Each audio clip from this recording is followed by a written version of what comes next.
June 12, 2024, 126 years mula nung ideklara ni Emilio Aguinaldo ang kalayaan ng Pilipinas noong 1898. Ano na kaya ang nangyari mula noon? Marami at makulay.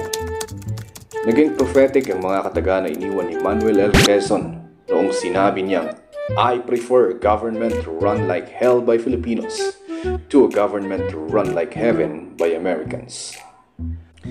Mula sa samut-saring isyu ng korupsyon, simulat sa pulpa lamang ng pag-uumpisa ng Republika ng Pilipinas hanggang sa pang-aabuso ng kapangyarihan ng mga naihalal, tila bagat paulit-ulit lang ang kwento ng ating kasaysayan at ni walang nakikitang pagbabago tungo sa kaunlaran.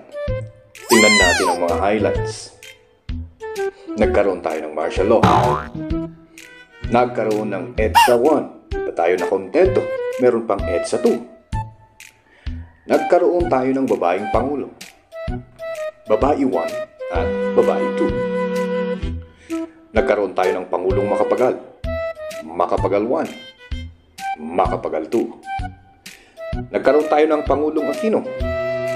Aquino 1. Aquino 2. Nagkaroon tayo ng pangulong Marcos. Marcos 1. Marcos 2. Nagkaroon tayo ng pangulong Duterte. Duterte 1. Oops, wala pa.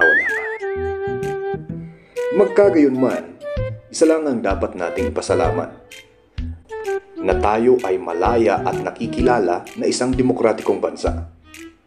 Sa gitna ng mga hindi natin maintindihang nangyayari sa bansa, maraming beses na ring nakilala ang galing ng Pinoy sa buong mundo.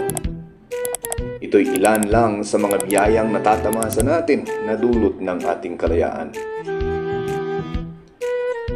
I don't agree with what you said, but I defend your right to say it. Yan ang pinaka-essence ng ating kalayaan. Kalayaang dapat nating bantayan, lalo na sa panahong ito'y nanganganib. Tandaan natin na ang kalayaang ito ang dahilan kung bakit pwedeng-pwede kayong magbangayan sa social media. Be proud, Pinoy tayo. Kaya masasabi ko, Happy Independence Day!